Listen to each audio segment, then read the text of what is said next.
ছোটবেলায় হাটে গেলে ঠু মেরে আসতাম কামারের দোকানে। দেখতাম লোহাকে কিভাবে কড়া আগুনে পুড়িয়ে পিটানো হতো। ভয় পেতাম। মনে হতো এই লোহাগুলোকে যে এভাবে পোড়াচ্ছে, এগুলো তো ছাই হয়ে যাবে।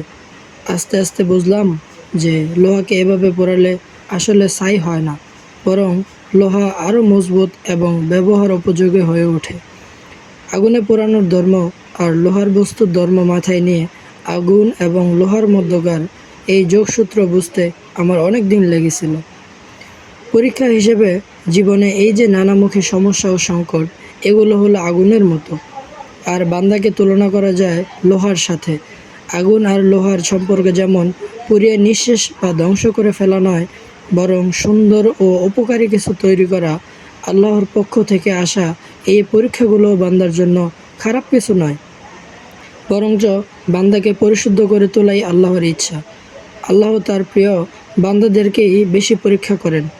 আল্লাহ যদি চান যে তার কোনো বান্দা শুদ্ধ আর শুভ্রতা স্পর্শে পবিত্র হয়ে উঠুক, তখন তিনি সে বান্দার সাথে বেশি বেশি পরীক্ষা নেন। নবী রাসূলদের জীবনের দিকে তাকালেই আমরা এর সত্যতা দেখতে পাই। সম্ভবত আল্লাহ তাআলা এমন কোনো নবী বা রাসূল দুনিয়াতে প্রেরণ করেননি যাকে কঠিন পরীক্ষার ভেতর দিয়ে যেতে হয়নি। শিশু মুসা আলাইহিস সালামকে তো শত্রুর ভয়ে বাক্সের ভেতর দরিয়া নিক্ষেপ করতে হয়েছিল। বড় হয়ে ওঠার পরেও কি তাকে কম পরীক্ষার মধ্যে দিয়ে যেতে হয়েছে?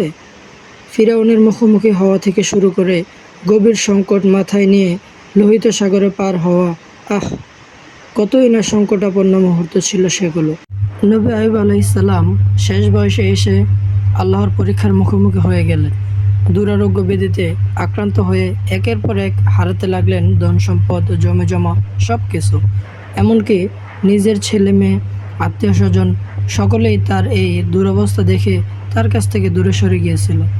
তাকে ছেড়ে যায়নি কেবল তার পুণ্যবতী স্ত্রী। চিন্তা করুন, আপনার ভীষণ বিপদের সময়, গুরুতর সংকটে আপনার সবচেয়ে প্রিয় মানুষগুলো যদি আপনাকে ছেড়ে চলে যায়, কেমন লাগবে আপনার?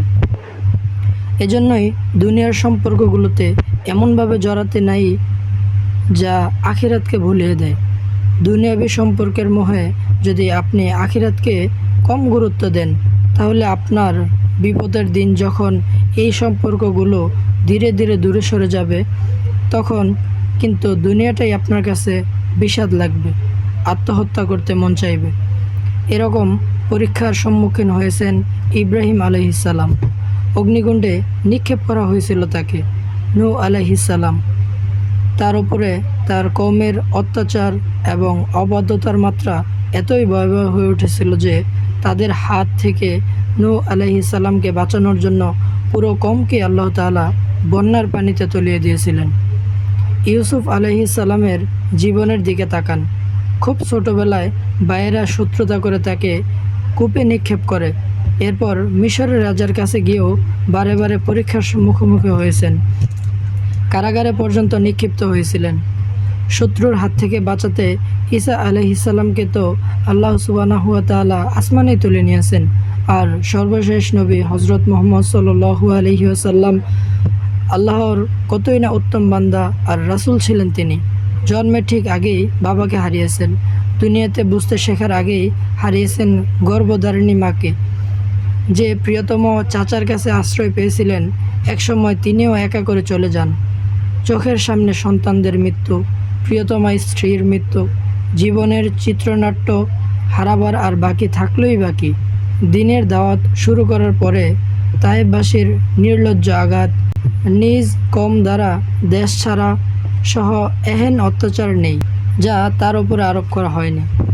এই যে নবী রাসূলদের জীবনে আরোপিত সমস্যা, নেমে আসা বিপদ, নিপতিত হওয়া সংকট, এইসব কেন ছিল? তারা তো নিষ্পাপ ছিলেন। কোনো পাপ, কোনো অন্যায় তাদের স্পর্শ করতে পারত না। তারপরও কেন তাদের জীবন ছিল দুর্ভোগময়? কেন তাদের মুখোমুখি হতে হয়েছে সবচেয়ে কঠিন সব পরীক্ষার?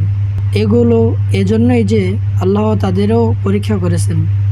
বিপদের মুখে, সংকটের সামনে তারা আল্লাহর ওপর কতখানি ভরসা করেন, তাই ছিল দেখার বিষয়। আমাদের শেখানোর জন্যই আল্লাহ সুবহানাহু ওয়া তাআলা নবী রাসূলদের জীবন থেকে এই ঘটনাগুলো আমাদের সামনে তুলে ধরেছেন। কঠিন দুর্ভোগ, দুর্যোগ আর সংকটের সময় তারা আল্লাহকে কিভাবে আঁকড়ে ধরেছিলেন সেই শিক্ষা দেওয়ার জন্যই কোরআনুল কারিমে এই ঘটনাগুলোকে তিনি স্থান দিয়েছেন। আমাদের জীবনেও এরকম নানান পরীক্ষা নেমে আসতে পারে, ভিন্ন ভিন্ন অবস্থায়, ভিন্ন ভিন্ন রূপে। জীবনের এইরকম মুহূর্তগুলোকে আল্লাহর পরীক্ষা হিসেবে বরণ করে নেয়াই হলো একজন প্রকৃত মুমিনের কাজ। ভিডিওটি সম্পূর্ণ দেখার জন্য আপনাকে ধন্যবাদ। পরবর্তী সকল ভিডিও পেতে এখনই সাবস্ক্রাইব করে ফেলুন সেলফ রিমাইন্ডার 2.0।